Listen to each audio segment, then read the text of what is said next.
Hello, Maria. How welcome, welcome, welcome. Hello, Rhona. Thank you for I'm having me. so glad to have you here today. So, Maria, before we start, can you tell us a little bit about your beautiful self? A little bit about your history and who you are, where you come from, and what you do. Right, okay. My name's Maria, and I'm a parenting and emotional intelligence coach. And I teach parents the power of emotional intelligence so they can use that so they can build a really strong bond with their teen. And typically, the teen years are where we start to lose connection. So I work with parents that are struggling to connect, and they might be having situations with behaviors. The child wants to become more independent, and so it's about teaching them how to master their emotions so they're no longer reactive and they are calm and intentional within their parenting as well. I like to call it a superpower because for me, it is a superpower because as a parent, it puts you in control. And the reason why this is really important to me is because this was my own personal experience. I went Mhm. through about 14 years ago, I went through some serious challenges with my own teen, and I didn't have a clue.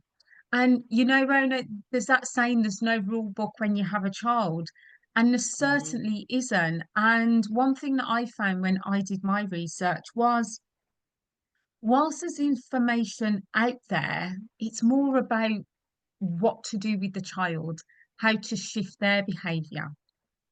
But nobody's talking about nobody's talking about parents shifting their behavior and Mhm. how Mhm. as parents, we can be projecting without realizing our own unresolved pains and traumas as a child, and we can be potentially projecting these through our parenting.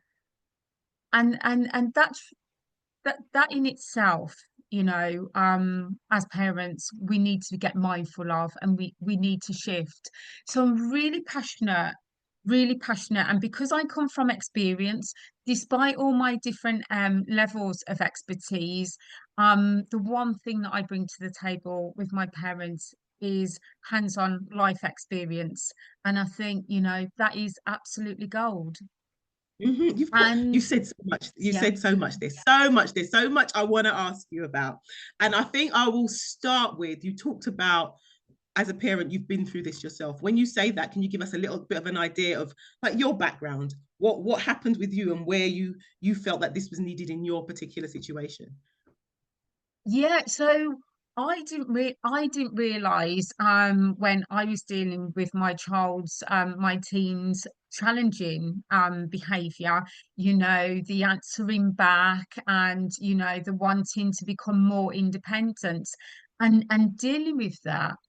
It was kind of like I didn't realize that I was being reactive. I didn't really at that time, I don't think as a parent I really thought about I'm being reactive here. I thought I'm doing the best job I know how, and I don't really Mm. frigging know what to do. I'm being perfectly honest, and this is really important as well for parents, is be honest with yourself. Nobody's going to judge you because you stand up as a parent and say, I haven't got a clue what to do here. Because never before have you ever been in that experience. And some parents will say, well, I've had a teen before, but they were totally different. And that's the point, Rona. That is the point, Mhm. to be aware of. You may have had a teen before, but your child is unique in their behavior, how they Absolutely. behave, and no matter how you parent your children, and Rona, I have 5 children, none of them will be the same. None of them will behave the same, respond the same. So you have to parent uniquely So you've to had five their different parenting techniques. exactly, so one might be more sensitive, one might be more relaxed. Um, So you've got to cater that. And because there's no rule book and because there's no real emphasis out there at the moment on, there's not too many people out there talking about conscious parenting, and also how do we become more conscious in our parenting? How do we stay calm when our teens are presenting in a way that's not within our expectations as a parent? Because Mhm, if your child is showing up to you and doesn't align with your expectations, that's where you get that conflict. And mhm, then as a parent, how do you manage that situation? How do mhm, you stay calm? How do you not get triggered? Because it's so quick and easy to get reactive. I mean, typically, you've only got to look around us and to see that the majority of people aren't emotionally intelligent. I mean, road rage is a clear example of people that easily get triggered, or somebody doesn't hold a door, or the door slips and goes when you're going for a shop, or somebody doesn't signal, or the beeping on the cars. These are all perfect examples mhm. of people that are not emotionally intelligent. And where do they And you know teach what? You this? know what? Can I say you've used that word so many times? Emotionally intelligent. That was my next question. What do you mean, for my viewers to know, what do you mean by emotional intelligence? Right, okay. So, in a nutshell, it's Mm-hmm. emotional mastery. It's being able to control how you respond in any given situation, and most importantly, the challenging situations when life isn't going good. So I'll give you some examples. So, Mm-hmm. say for instance, the person that gets triggered by something that somebody said. So maybe somebody has said, made a person feel less than, made them feel inferior about themselves. How do they respond? You know, if it's retaliating by saying something negative, if it's saying something negative, or sitting and overthinking all day and losing confidence within themselves, that means they lack emotional intelligence. So when we become emotionally intelligent, what I always say, like, it's a superpower. It's like a body armor, because we get to deflect the negative situations that are happening around us. Because the thing is, Rona, life is going to happen. And at times, like for all of us, life is going to be challenging. It's going to be really challenging. And it's how can we cope and get through? And your Absolutely. superpower, Absolutely. You know, I hate to stop you there, but I've been thinking, like, quite recently, I went for a situation. I was on the bus the other day. Well, not the other day, it's about a month ago or so. And I had my shopping, and the bus driver didn't stop at the stop. I pressed the bell, didn't stop at the stop. So I'm there, ding, ding, ding, ding, because he hasn't stopped, and I have to go to the next stop. Gets to the next stop. And as I'm like, in my head, I'm like, oh my God, this driver, can't believe it. And as I literally step off the bus, something in my mind said to me, listen, Rhona, you don't know what that guy's gone through. Somebody might have abused him like an hour ago. He might be rushing home to get a sick child. He might be doing so many extra shifts he doesn't want to do because he's got to pay his bills. And then I was like, the sun was actually shining at the time. So it's not like that difficult. yeah, And the extra 5 minutes walk is not going to kill you. It's probably going to do you some good. So, like, I yeah, switched it and I went home in a quite a good mood. Now, I know for a fact the 25-year-old self of mine, oh, she was phoning somebody up complaining about bus drivers. That's yeah, why I need to get a car. So it's yeah. sometimes it's about being able to, it's about not letting what happens to you on the outside change how you feel on the inside. Absolutely. And that's a perfect example of being emotionally intelligent as well, because you're not only thinking about your emotions, but you're able to think about the emotions of somebody else as well. And that's where the gold is. Because when Mm-hmm. you're able to do that, then it takes a whole different perspective for you. And as you say, you could have gone home and had a really bad day because of that. I've paid to get on the bus and I should have been dropped off at my stop and this isn't good enough. And, we can't, to a degree, we can't control life. We can't control what's happening, but we can control as individuals how we show up. We can really control how we choose to show up. And so I would say if you're listening right now and you're typically the person that gets triggered, says the wrong thing, behaves in a negative way, it comes through your behavior or your words, or you internalize and then mentally beat yourself up, then please take these words of comfort. Firstly, right, this is your subconscious, so it's not an intentional decision. But secondly, you can do something about it. And it starts by becoming emotionally intelligent and learning what emotional intelligence is and putting that into practice. And I think, but the worst thing you can do is say, well, I get angry, I get triggered. Oh, I'm not good enough. That's not what we're talking about. We're talking about how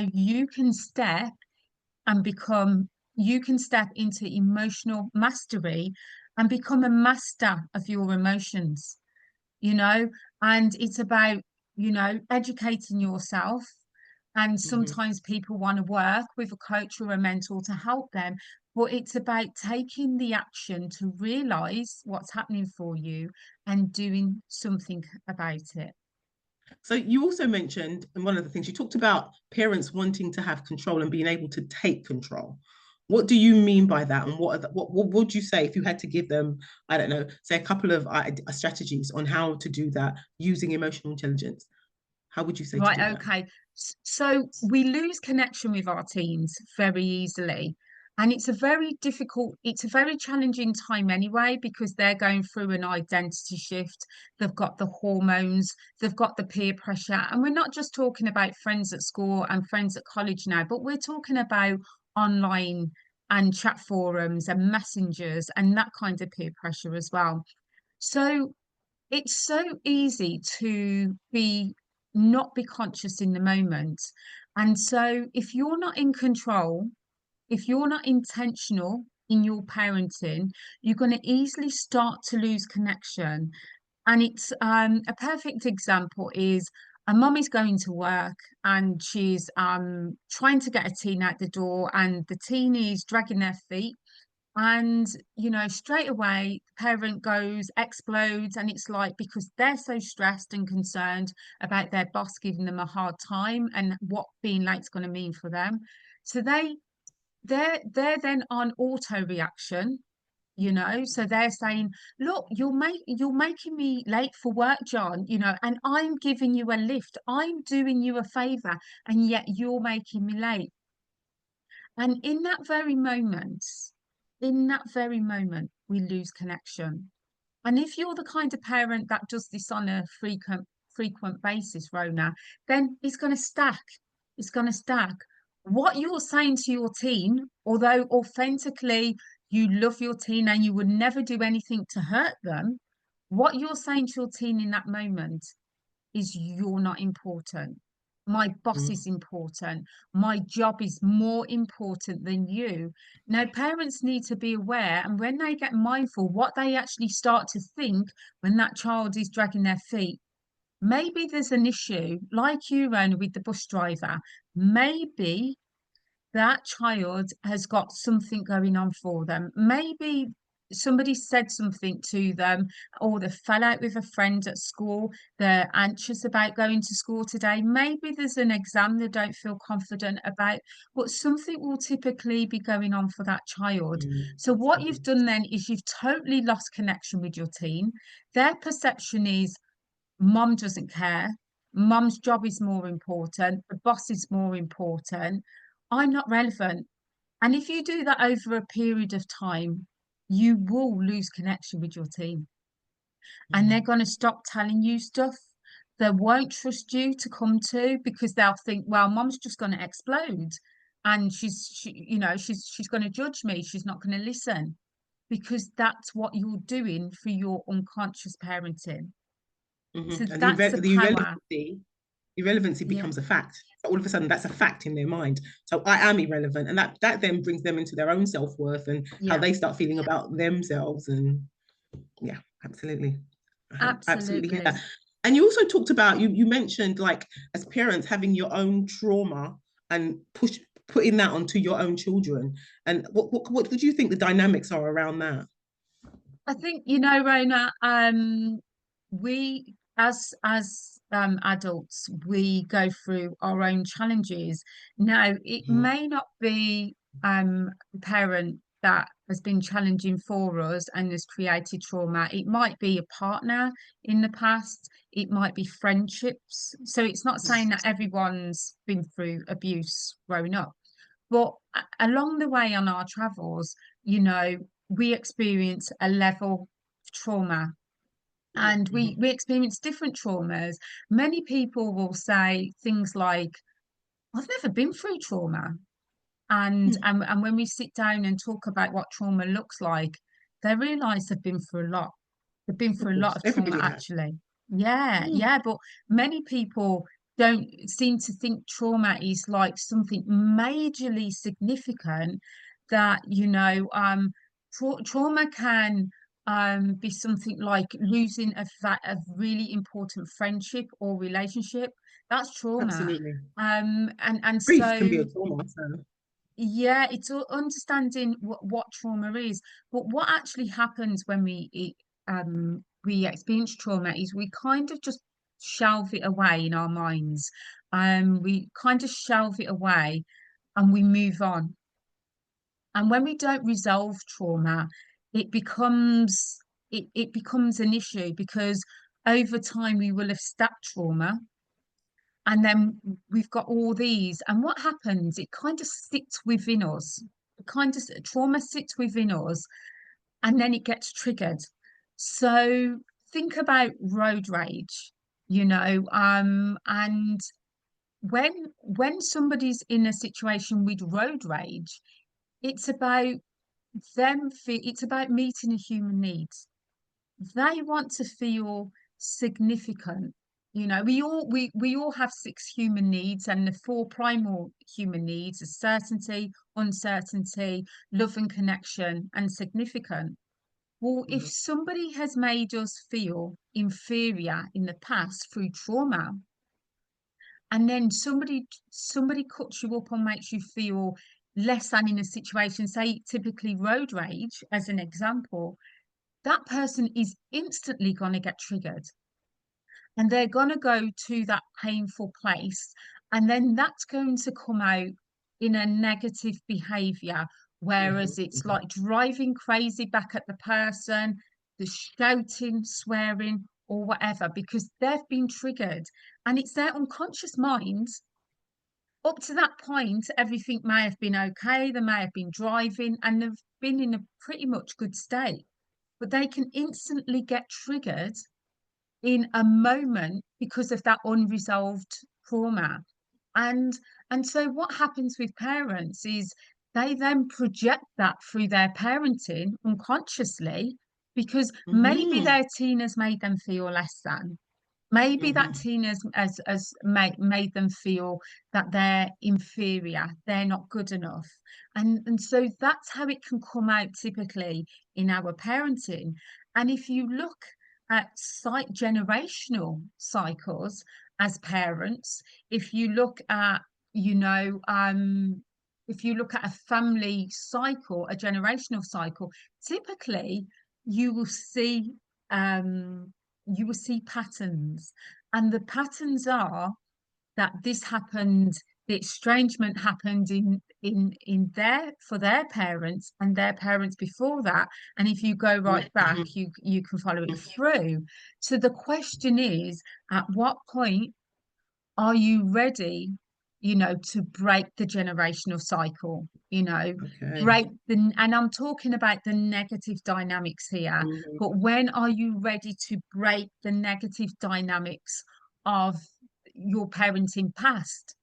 And that means that takes somebody to be conscious and aware. Yeah.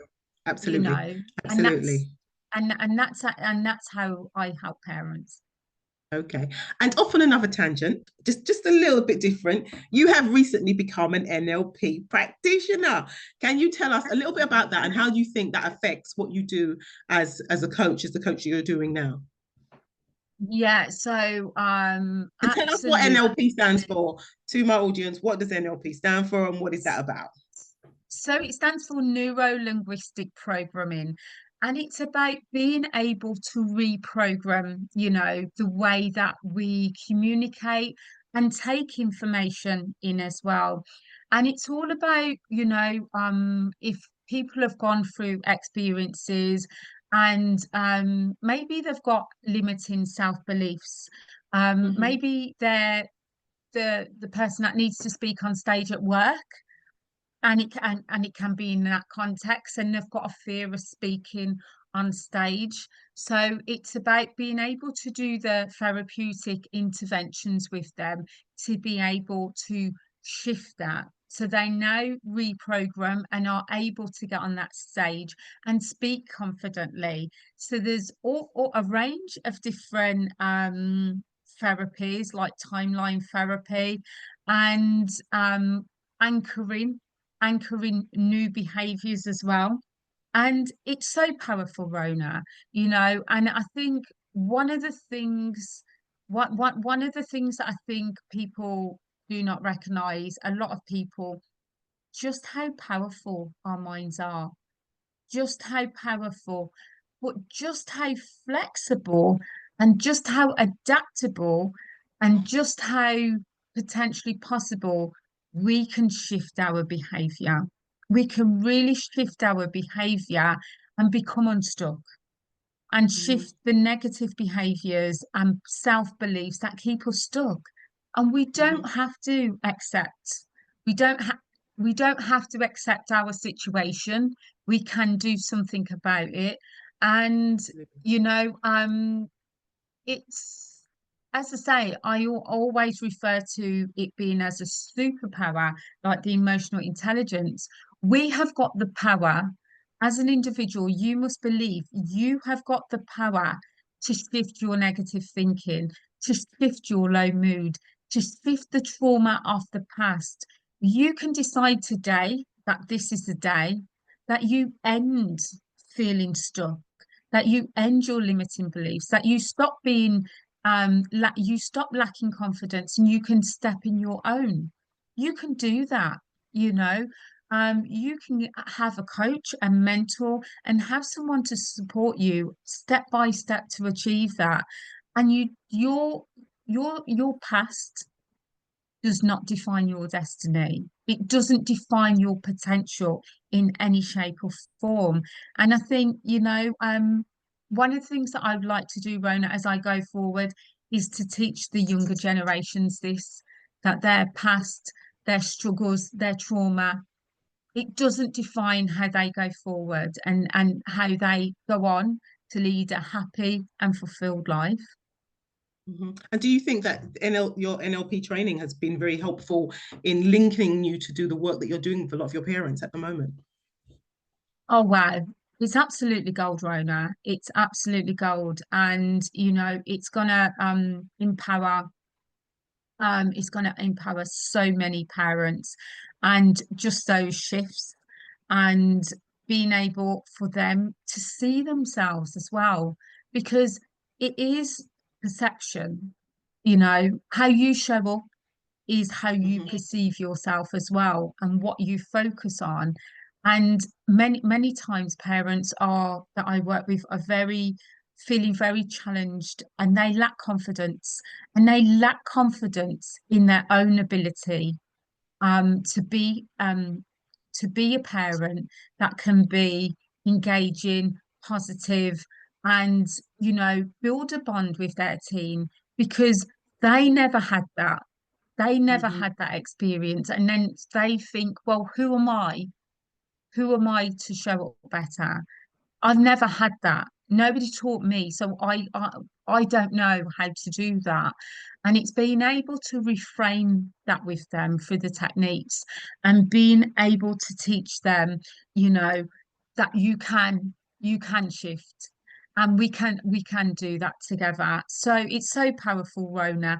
And thank you for the congratulations as well. It was such intense training, but it absolutely blew my mind, and it's taken my coaching and what I do to the next level. Oh, fantastic. Absolutely fantastic. Well, Maria, thank you so much for coming on today. But if you could leave my parents and, my subscribers with one thing about, working with their young teenagers, and one strategy they can use today to start making things different, what would you say it is? You need to start with you. If you're having challenges with your team right now, if you're losing connection, it Mhm. starts with you. Okay. You need to deep dive within and find out, and I always say the simplest thing that you can do, and it's free, Rona, is to brain dump. Because when you brain dump, you're writing the words as they come to your mind. So your mind hasn't got time to talk you out and say, oh no, not that one, that doesn't feel safe or good. Brain dump those emotions down. Brain dump what happens when your teen upsets you. Mhm. Brain dump how it feels. Where does it feel in your body? What does it feel like? How does it make you feel? Brain dump your responses. Now Just I know what yeah. you're talking about when you say brain dump, but can you explain to my subscribers exactly what you mean when you say brain dump? Get an A4 piece of paper or a bigger piece of paper if you want. Don't worry about anybody seeing it because you can shred it. You can burn it, you can do whatever. So don't worry about anybody seeing it because nobody's going to see it. Think about the challenges that you have with your teen and how you feel and how you respond, and write every single word, feeling, emotion, behavior, words even. Nobody's going to see it but you. Get it down on a piece of paper and do it when nobody's going to disturb you. And I want you to reflect on every word that you've written down.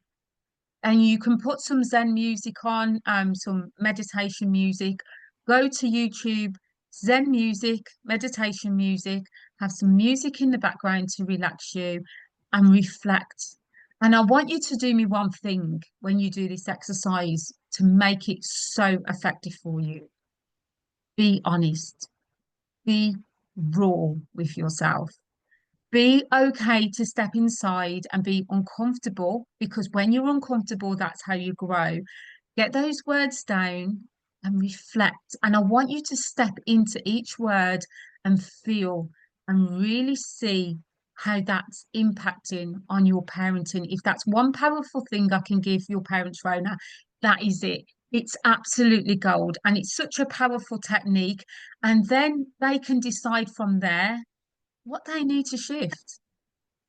Absolutely, absolutely, Maria. Thank you so much for coming in today, and it has been fantastic talking to you. Bye for now. Bye. Thank you. Bye bye. Bye bye.